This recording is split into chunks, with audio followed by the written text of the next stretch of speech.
സ്വാമി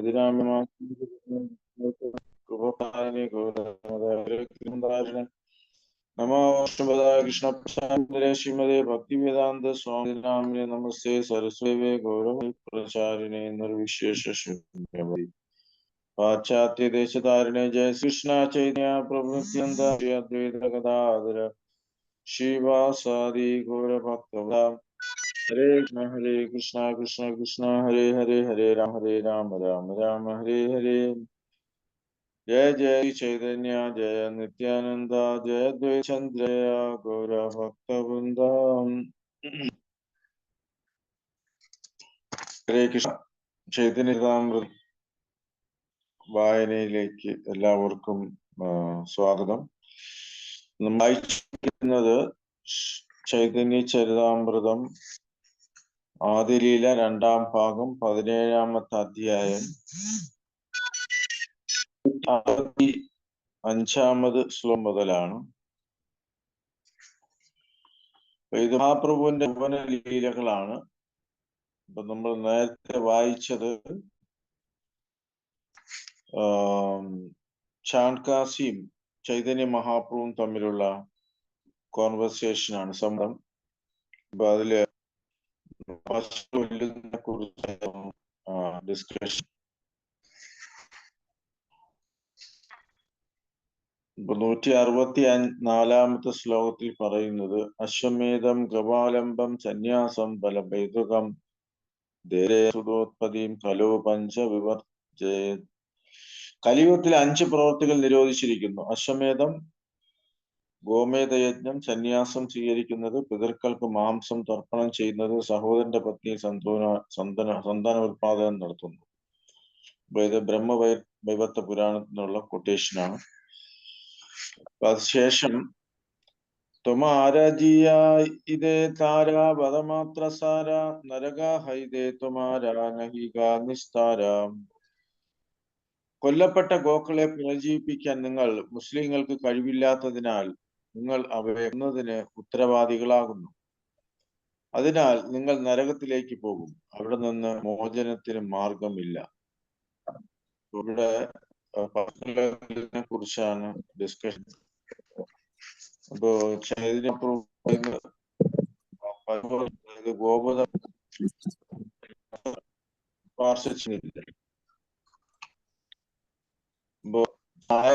മൂലം ശേഷിയറ്റ പശുക്കളെ വധിക്കുന്നതിനും പുറംജീവിപ്പിക്കുന്നതിനും ശരിക്കും വധായിരുന്നില്ല, പ്രായോജനകരമായ പ്രവൃത്തിയായിരുന്നു. ഇപ്പൊ ഇവിടെ പറഞ്ഞത് വേദമന്ത്രങ്ങൾ ചൊല്ലി പുനരുജ്ജീവിപ്പിച്ചു. അത് അവരുടെ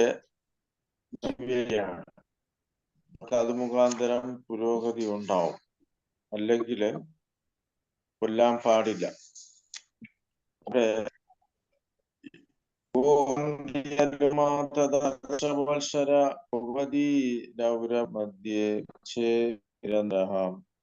ഗോക്കളെ വധിക്കുന്നവർ പശുക്കളുടെ രോമങ്ങളുടെ അത്രയും സംവത്സരങ്ങൾ നരകി ദുരിതം അനുഭവിക്കാൻ വിധിക്കപ്പെടുന്നു.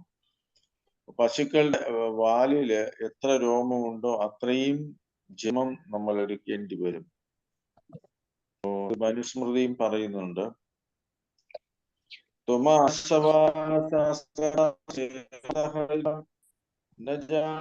ശാസ്ത്രേ മർമ്മ ഐച്ചേ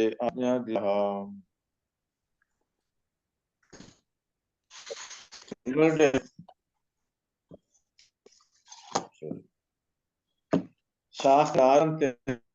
വിദ്യാകളുമുണ്ട്. അവയുടെ ഉപാഖ്യാക്കൾ ജ്ഞാനത്തെ താരമറിയാതെ യുക്തിക്കും ന്യായത്തിനും നിരക്കാത്ത ആജ്ഞകൾ നൽകിയിരുന്നു.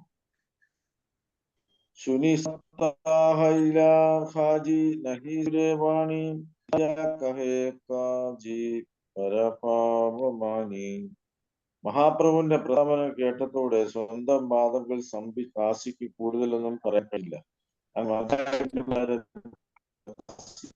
പരാജയം സമ്മതിച്ചുകൊണ്ട് ഇപ്രകാരം പറഞ്ഞു.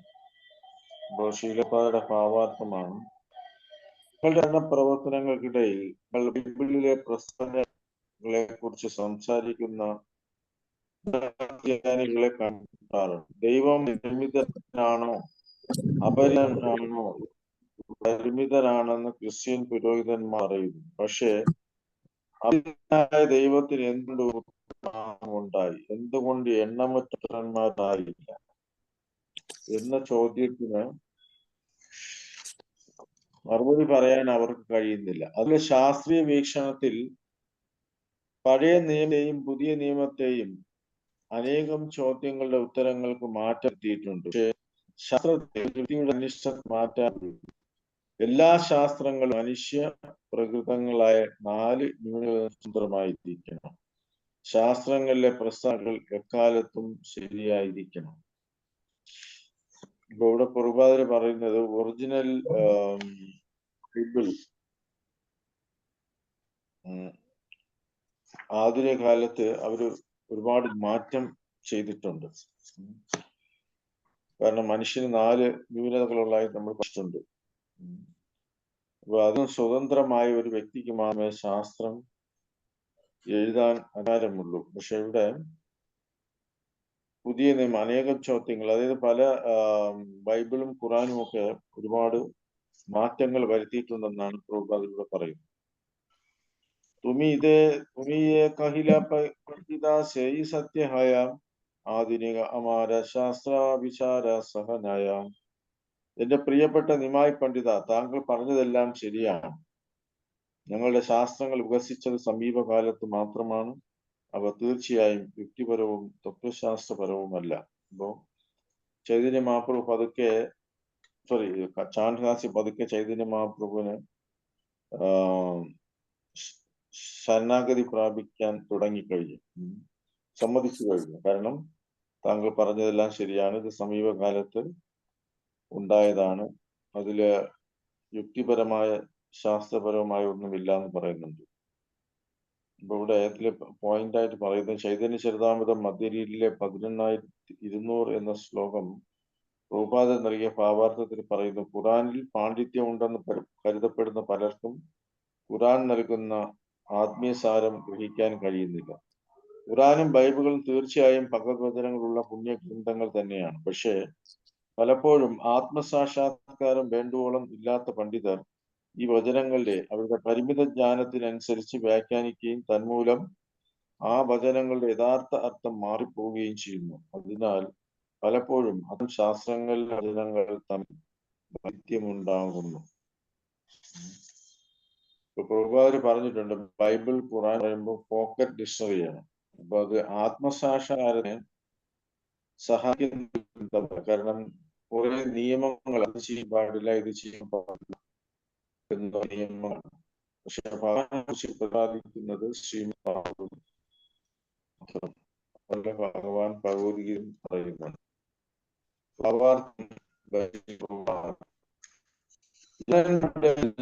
ആകർഷിക്കുന്നവരുടെ സമീപകാല പരീക്ഷിക്കപ്പെട്ട ചിലപ്പോൾ യുദ്ധമാണ്.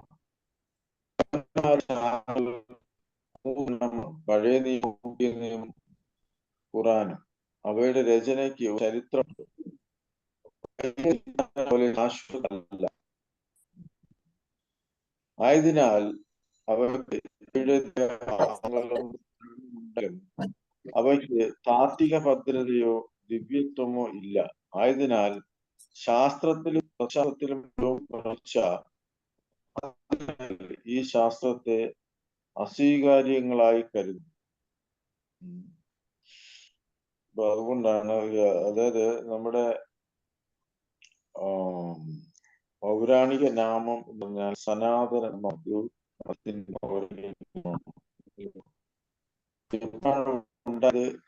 പറയുന്നത്. ഇതിനെ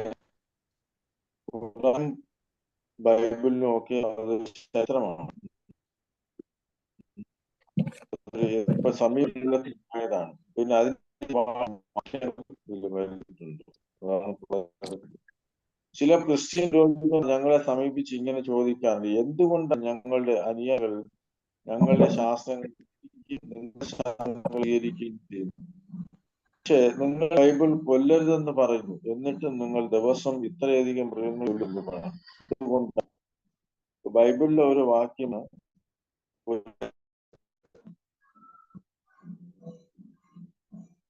അവർ ചിലർ മൃഗങ്ങൾക്ക് ആത്മാവില്ലെന്ന് വികലമായ മറുപടി നൽകും. പക്ഷേ മൃഗങ്ങൾക്ക് ആത്മാവില്ലെന്ന് നിങ്ങൾക്ക് എങ്ങനെയാണ്? മൃഗങ്ങൾക്കും കുട്ടികളും ഒരേ പ്രകൃതക്കാരാണ്. മനുഷ്യ സമൂഹത്തിലെ കുട്ടിക്കും ആത്മാവില്ലെന്നാണോ ഇതിന്റെ അർത്ഥം? വേദാസ്ത്രം ശരീരത്തിന്റെ ഉടമയായ ആത്മാവ് ശരീരത്തിനുള്ളിൽ 13 പറഞ്ഞു. തേനോ യഥാ ദേഹേ കൗമാരം ചരാ തഥാ ദേഹം ശരീരസ്ഥനായ ആത്മാവ് ബാല്യത്തിൽ നിന്നും യൗവനത്തിലേക്കും പിന്നെ വാർദ്ധക്യത്തിലേക്കും മരണശേഷം മറ്റൊരു ശരീരത്തിലേക്ക് പ്രവേശിക്കുന്നു. സമചിത്തനായ ഒരാൾക്ക് ഈ പരിണാമത്തെ പറ്റി സംഭവം ഉണ്ടാവില്ല.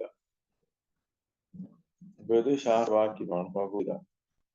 ആത്മ ശരീരം സ്ഥിതി ചെയ്യുന്നതിനാൽ ശരീരം മാറ്റങ്ങൾക്ക് വിധേയനാകുന്നു. എന്നാൽ എല്ലാ ജീവജാലങ്ങളും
ഹരേ കൃഷ്ണ. പ്രഭുവിന് റേഞ്ച് പോയിട്ട്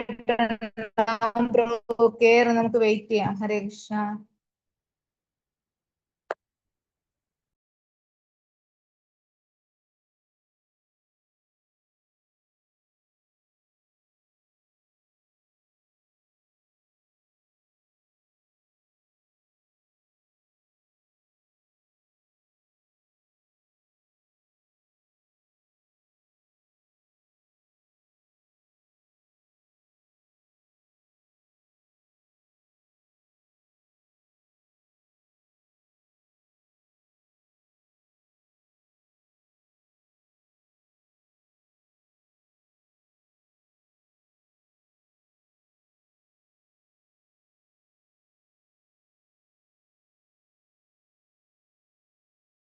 എങ്ങനെ അറിയില്ല.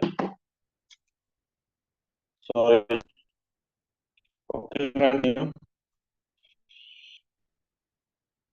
അപ്പൊ ഇവിടെ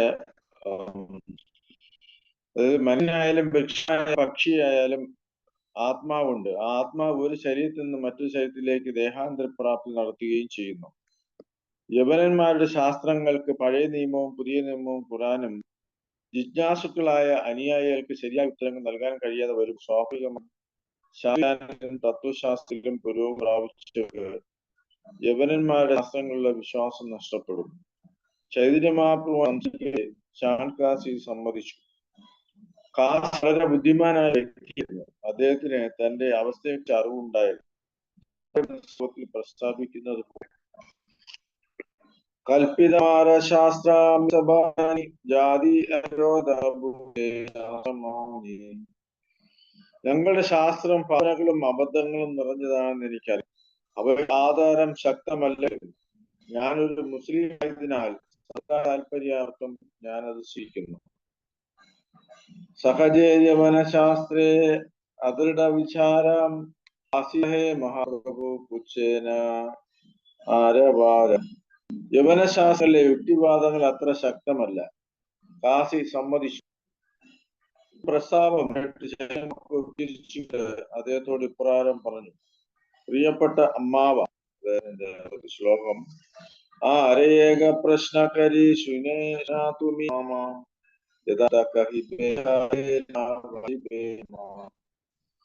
പ്രിയപ്പെട്ട അമ്മാവ, ഞാനൊരു ചോദ്യം ഉന്നയിക്കാൻ ആഗ്രഹിക്കുന്നു. പറഞ്ഞാലും തന്ത്രങ്ങൾ എന്നെ വധിക്കാൻ ശ്രമിക്കരുത്. മാമ ഇത് കാശിയെ അഭിശ്വസിച്ചു. ത്വമാരനഗരേ ഹയ സദാ സംഗീതന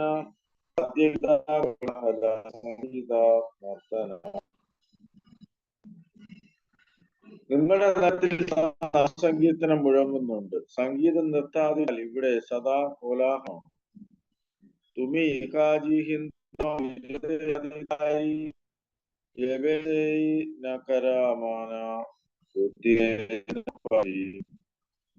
മുസ്ലിം ന്യായാധിപതിയിൽ താങ്കൾക്ക് ഹിന്ദുക്കളുടെ നിർവഹണം നിരോധിക്കാൻ അധികാരം സാധിക്കുന്നില്ല. അതിന് കാരണം എന്താണ് കഴിയില്ല. ഇത് ചൈതന്യ മഹാപ്രഭു പറയാണ്. കാജി ബലേ ഗൗരഹരി ശൈനമേ അമി ത്വമാ സംബോധനാ കരി. കാശി പറഞ്ഞു, എല്ലാവരും താങ്കളെ ഗൗരഹരി വിളിക്കുന്നു. ആ നാമത്താൽ ഞങ്ങളെ സംബോധിക്കാൻ വിവരിക്കുക. ഗൗരഹരിയെ പ്രശരക്കാരം നിത്യദാഹവോ യതി നിവേദന. ഗൗരഹരി താങ്കൾ ഒരു സ്വകാര്യത്ത് ഞാൻ സ്വീകരിക്കാം. ഇവിടെ ചൈതന്യ മഹാപ്രഭു പറയുന്ന, അതായത് മുസ്ലിം ന്യായാധിപനാണ്, അങ്ങേക്ക് ഇത് നിരോധിക്കാനുള്ള അധികാരമുണ്ട്. പക്ഷെ എന്തുകൊണ്ട് അത് ഇപ്പോഴത് ചെയ്യുന്നില്ലെന്ന് ചൈതന്യ മഹാപ്രഭു ചോദിച്ചു. അതിന് മറുപടിയായിട്ട് പറയുന്നത്, താങ്കളെ ഗൗരഹരി എന്ന് എല്ലാവരും വിളിക്കുന്നു, പക്ഷെ ആക്കാം എന്ന് ചാണ്ടുക പറയുന്നതാണ്. അമരാന്തരംഗ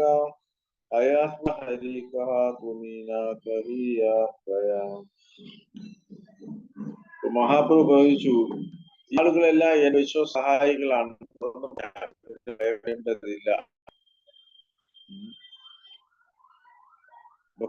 ശാന്തി പറയുക,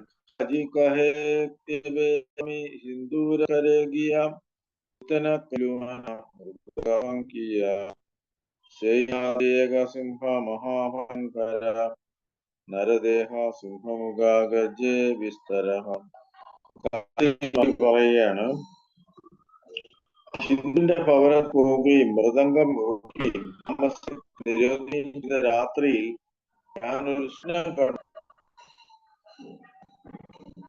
സ്വപ്നത്തിൽ ഭയങ്കരമായ സിംഹം അത്യുച്ചത്തിൽ ഗർജിക്കുന്ന കണ്ടു. അദ്ദേഹത്തിന്റെ ശരീരം മുഖം സിംഹത്തിന്റെ തൊഴിലായി. അപ്പോ ഇത് നശിമദേവ് കുറിച്ച് പറഞ്ഞു. ശയനേ ദിയാടി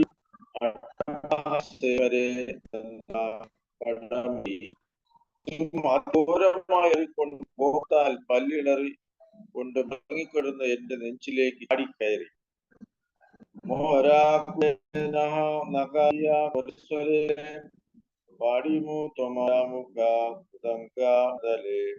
സിംഹത്തിന്റെ വിലകൾ എന്റെ നെഞ്ചിൽ വെച്ച് ഘോരമായ ശബ്ദത്തിൽ പറഞ്ഞു, നീ മൃദംഗം മുടച്ച അതേ രീതിയിൽ ഞാൻ നിന്റെ നെഞ്ചിനെ പിളർക്കാൻ പോകുന്നു.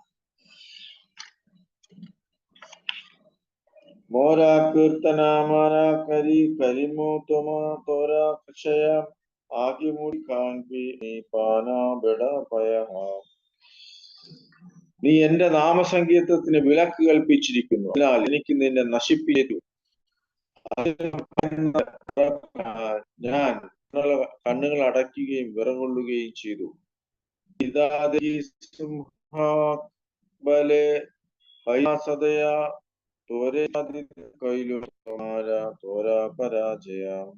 അത്യന്തം കണ്ട സിംഹം പറഞ്ഞു, നിന്നെ ഒരു പാഠം പഠിപ്പിക്കാൻ വേണ്ടി എങ്കിലും ഞാൻ നിന്നോട് അറിയുള്ളവനായിരിക്കും. ബഹുദാനഹി കലി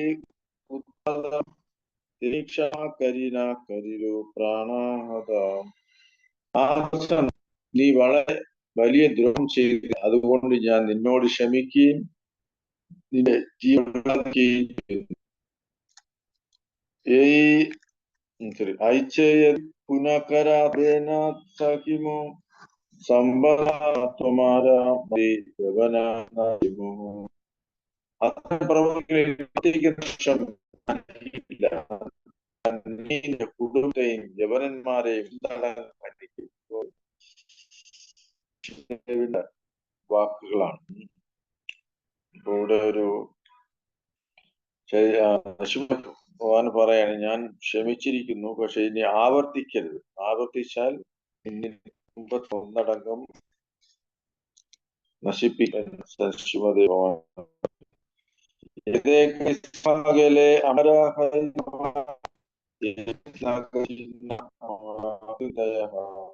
ഇത്രയും പറഞ്ഞ ശേഷം നരസിംഹദേവൻ അപ്രത്യക്ഷമായി. എന്നിട്ടും എന്റെ ഭയപ്പാട് മാറിയില്ല, എന്റെ നെഞ്ചിൽ നഗപ്പാട് ഒന്ന് നോക്കൂ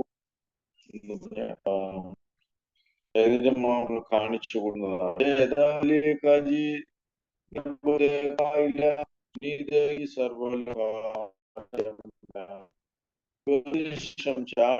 തന്റെ നെഞ്ചുറന്ന് കാണിച്ചു. അതിന്റെ വാക്കുകൾ കേൾക്കുന്ന ആകർഷിതങ്ങൾ കാണുന്ന എല്ലാവരും അത്ഭുതകരമായ സംഭവം. അപ്പൊ അവിടെ എല്ലാവരും കണ്ടുകൊണ്ടിരിക്കുകയാണ്. ഹാജി കഹേ ഹാമി കാരേന കഹിലാം സേന അമാര ഏക പിയാതായില്ല. കാശി തുടർന്നു, ഈ സംഭവം ഞാൻ ആരും പറഞ്ഞില്ല, പക്ഷെ എന്ന് തന്നെ എന്റെ ഭൃത്യന്മാരിൽ എന്നെ കാണുന്നു.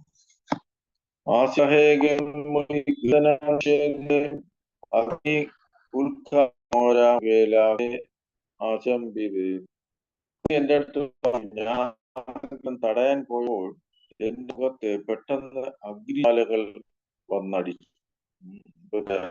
കാശിയുടെ ഭൃത്യൻ തടയാൻ കൊള്ളാൻ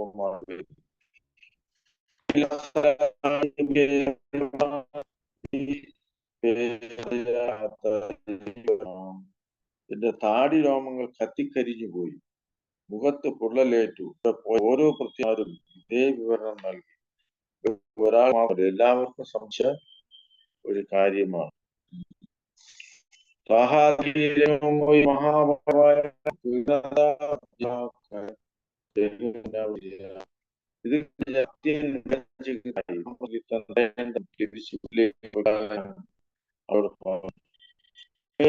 നഗര സ്വച്ഛന്ദ സുനിസഭ മേയാസി കൈലാനിവേദന. നഗരത്തിൽ സ്വച്ഛമായ സംഗീതം നടക്കുന്നു കേട്ടപ്പോൾ മ്ലേച്ഛന്മാർ അപ്പോൾ പാതി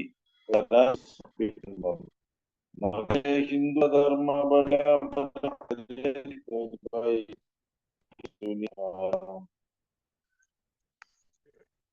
ഹിന്ദുധർമ്മം അപാരമായി വർദ്ധിച്ചിരിക്കുന്നു. എല്ലായ്പ്പോഴും ഹരിഹരി എന്ന ശബ്ദമല്ലാതെ അരേച്ചഹേ ഹിന്ദു കൃഷ്ണ കൃഷ്ണ ബലി ഹാസേകാന്ത.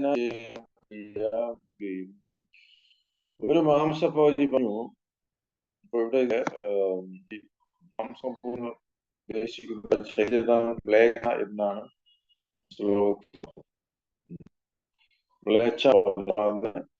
ട്രാൻസ്ലേഷൻ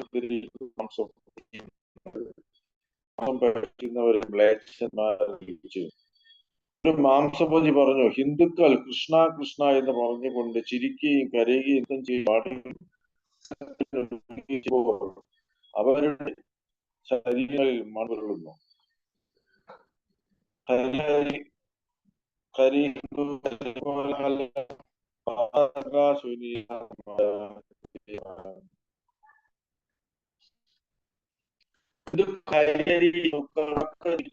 കോലാഹലങ്ങൾ ഉണ്ടാക്കുന്നു. രാജാവ്, അതായത് അത് കേൾക്കുന്ന പക്ഷം തീർച്ചയായും താങ്കൾ രക്ഷിക്കും. അപ്പൊ ഭാവാർത്ഥം പറയുന്നത് എന്ന പദം രാജാവിനെ പറഞ്ഞു.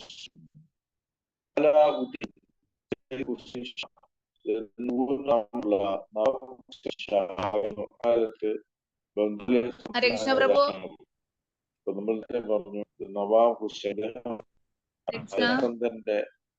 അവതാരം വിട്ടുവിട്ടാണ് കേൾക്കുന്നേ. വംശത്തിലെ ക്രൂരായ നവാബ് ദാസൻ. പക്ഷെ വധിച്ച് രാജാവായി തീർന്നു. ബംഗാളിലെ സാംഖ്യ സിംഹാസനം നേടിയതിനു ശേഷം അദ്ദേഹം സയ്യിദ് ഖുദ്ദീൻ അലാവുദ്ദീൻ ശരീഫ് എന്നൊരു ഗുലാം ഹുസൈൻ ഷരീഫിന്റെ കുടുംബം ജനിച്ചവനാണ്. കുടുംബം പൊതുവെ അദ്ദേഹം നവാബ് ഹുസൈൻ ഷാ എന്നാണ് അറിയപ്പെടുന്നത്. അദ്ദേഹത്തിന്റെ മരണാനന്തരം മൂത്ത പുത്രൻ നസർ ഷാ ബംഗാളിലെ രാജാവായി. ഈ രാജാവും അത്യന്തം ക്രൂരനായിരുന്നു. അദ്ദേഹം വൈവർക്കെതിരെ ധാരാളം പൈശിക അദ്ദേഹത്തിന്റെ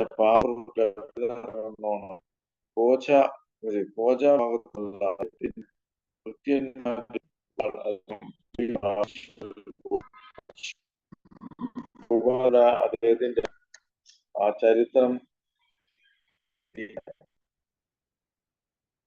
तबे അമീന പുച്ചില ഹിന്ദു ഞാനിപ്പോ യവനന്മാരോട് പറഞ്ഞു, ഈ ഹിന്ദുക്കൾ സ്വാഭാവിക ഹരി ജപിക്കുന്നവരാണെന്ന് എനിക്കറിയാം. തുമിതയവന അനുജ്ഞ ഹിന്ദു ദേവതാനാമ ലഹാകാരണ. ഹിന്ദുക്കൾ ഹരി എന്ന മുസ്ലിം എന്തുകൊണ്ടാണ് ഹൈന്ദവ ദൈവനാമം ജപിക്കുന്നത്? ഹിന്ദൂര അമി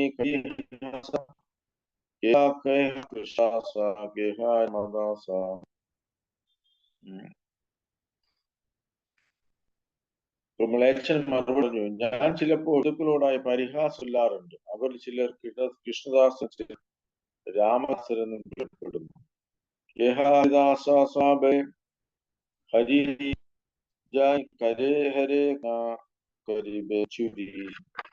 അവർ ചിലരൊക്കെ ഹരിദാസൻ എന്ന് വിളിക്കുന്നു.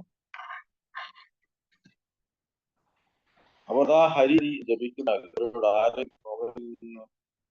മോഷണം വിളിക്കുന്നു. അവർ സദാ ഹരി ഹരി എതിരിക്കുന്നതിനാൽ അവർ ആരുടെയെങ്കിലും മനസ്സിൽ നിന്ന് മോഷണം നടത്താൻ ഞാൻ ചിന്തിക്കുന്നു.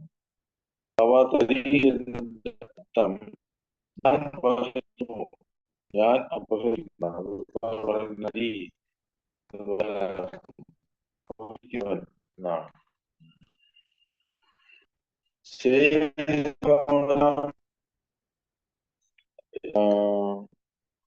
ബലെ ഹരി ഹരി ഇച്ഛാനഹി പ്രഭു എന്റെ എനിക്ക് ആഗ്രഹമില്ല, എങ്കിലും എന്റെ നാവ് എപ്പോഴും എന്ത് ചെയ്യണമെന്നറിയില്ല. ഇവിടെ ഇവർ ഈ ഇടാൻ തുടങ്ങി. അപ്പൊ എന്തുകൊണ്ട് ദൂഷ്യപ്പെടുന്നുള്ളവരമാണ് ഇവിടെ പറയുന്നത്. പാവാർച്ചക പറയുന്നത്, ചിലപ്പോൾ വൈഷ്ണവിക്കുമ്പോൾ ദിവ്യനാമത്തിന്റെ പാപം അസുരികളായ വിശ്വാസികൾ പരിഹസിക്കുന്നുണ്ട്. പരിഹാസവും അത്തരം വ്യക്തികൾ പ്രയോജനകരമാണ്. ഹരേ കൃഷ്ണ എന്നിരിക്കുന്നത് തമാശയ്ക്കായാലും സാധാരണ ചർച്ചകൾക്കിടെയായാലും അപ്പോൾ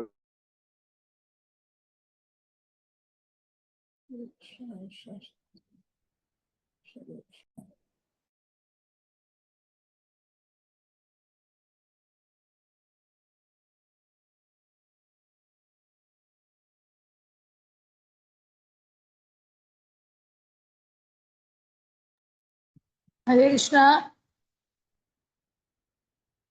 പ്രഭു കേൾക്കുന്നുണ്ടോ എല്ലാവർക്കും?